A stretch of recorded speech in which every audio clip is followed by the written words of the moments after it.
Good morning, peoples. How's it going? It's getting really cold here. It's like 12 degrees. I think it might be cooler though. Anyways, refreshing and renewing yourself. Oh my gosh. My puppy's still asleep in bed. It's all nice and warm and snuggly. I don't think I'll wake him up for walks though because I'll let him snuggle down. He's getting old, so yeah. Anyways, let me see. I think. Yep. Alright. Sorry, I'm just adjusting a few things. So, yes, refresh and renewing yourself. This kind of comes off my other talk where I had on self care. Oh, excuse me. And being able to, you know, take time out and fresh and renew yourself. Now, there's a lot of little things that you can do throughout the day and during the week to refresh yourself every day or weekly or as often. But I'm talking about like a massive, massive.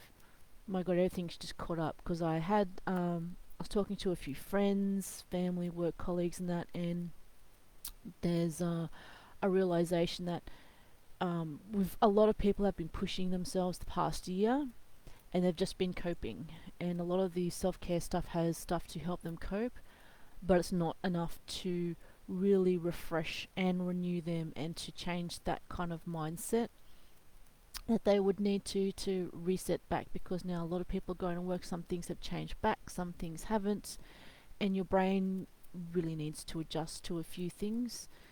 And we talked about, just massive overwhelm just happening in the constant state of not mass overwhelm, but a little of the pressure that keeps going on, and that sometimes you just need to go, right, I'm not handling this well or as well as I could. I need to take a break away from everything. None of the normal stuff, away from everything. Sometimes even your family you need to get away from. Just your environment completely. I've been telling some people that I know, look, maybe you need to get away, like out of town and away from people, even your family, your kids. If you love them to death, but you just need some time away to give yourself or give your brain the space that you need to really think a lot of things through.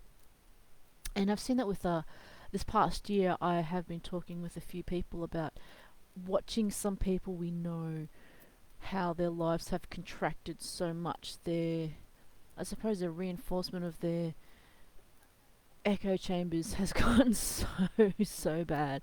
There's one person I know who's accused me of a few things, or implied and insinuated a few things, and I just outright said, well, you know what, this is what's happening. And it shocked me to actually see them over the past year stalk somebody that they don't even know and that they hate. I mean, why would you follow someone that you hate or don't like? It's not healthy for you. Like, I like a lot of stuff, and people that I follow in alternate media, they talk a lot of interesting things about life. The perspective is interesting, and a lot of people think because I put those perspectives out that it means that I've changed. I said no, it's actually balancing out what I see in regards to every day, because every day I get kind of one side telling me something that's they think is consistent, and then another person telling me something that they think is consistent. So you put them together and see if there's an overlap there. Just common sense, really. But amazing how much it's not so common anymore. But talking about renewing, what are the signals? I mean, it could be that you're tired all the time, you're grumpy, you're not thinking right, you take things out on people that you care about. You just, you're constantly looking for reinforcement of what you want to justify as what you're doing, even though you know that it's not right. And we all do this. I've done this. Trying to make excuses for the way I think, I feel, or act.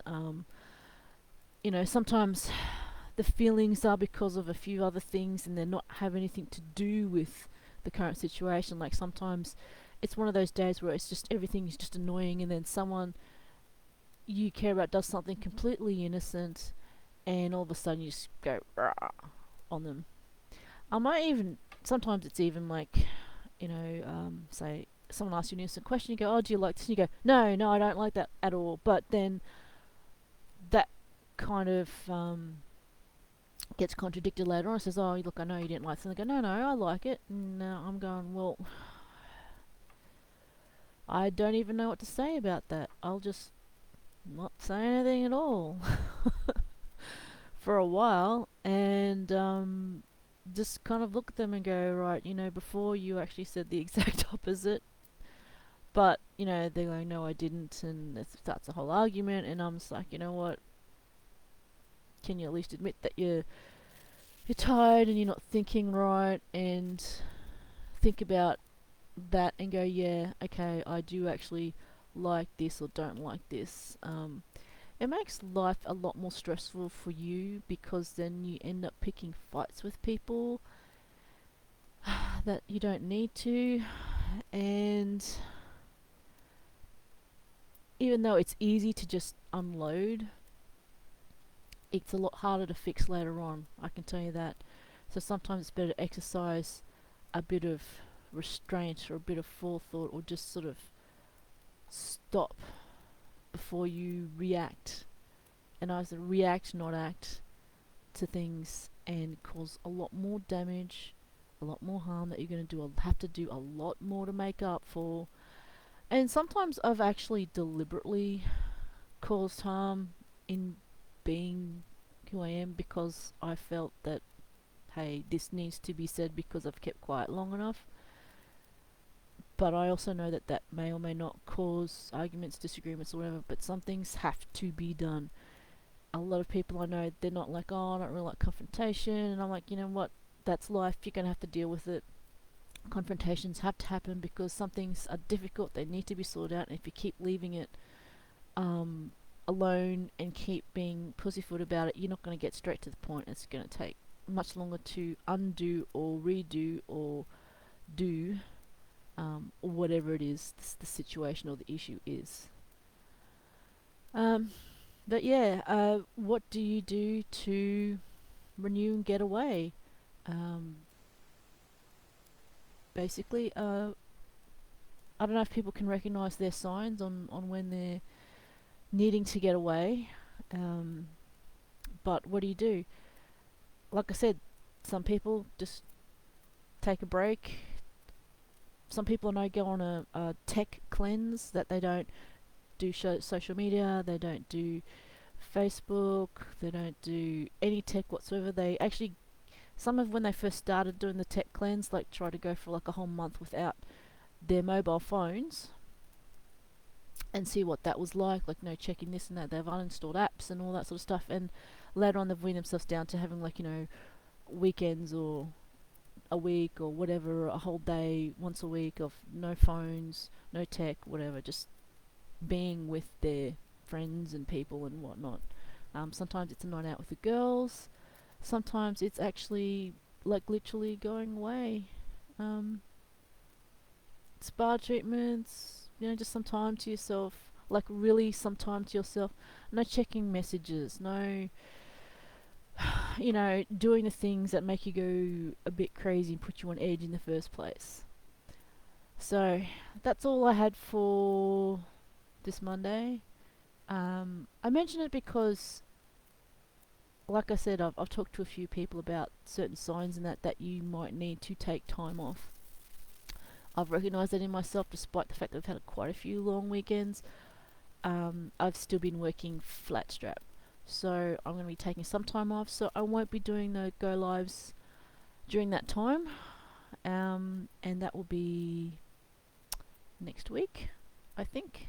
I think it's next week. Let me have a look. Yes, next week. It's come up quickly. So I will be endeavouring to take some time away, like literally away, and take some time away from tech as much as possible. I even have a friend helping me who's going to say, no, no, stop that, put that down, don't do that, and get back to basics, I guess. I do get back to basics kind of with my plants and everything, but getting away from everything where it's not tempting to go back to my desk and game or do work or chat to people and all sorts of actual face-to-face time with people, spending time talking about stuff that doesn't have anything to do with work, anything to do with the stresses. Well, maybe a brief vent, but then that's it. Oh, I'm gonna probably say, look, might occasionally do some venting, just give me some time to vent. But then can you say, look, can we get back to doing relaxing stuff? And I'll go, okay, relaxing stuff. So anyway, I'll catch you guys later. Hope you have a good Monday. Keep warm, keep calm, stay kinky, and just take some time to refresh yourself. I know there's quite a few out there who have just been coping, and you've been coping well. But take some time away because it can only benefit you in the long run. Short term coping will help, and when it goes long term, it's just not good for you, not good for your relationships either. Okay? Bye.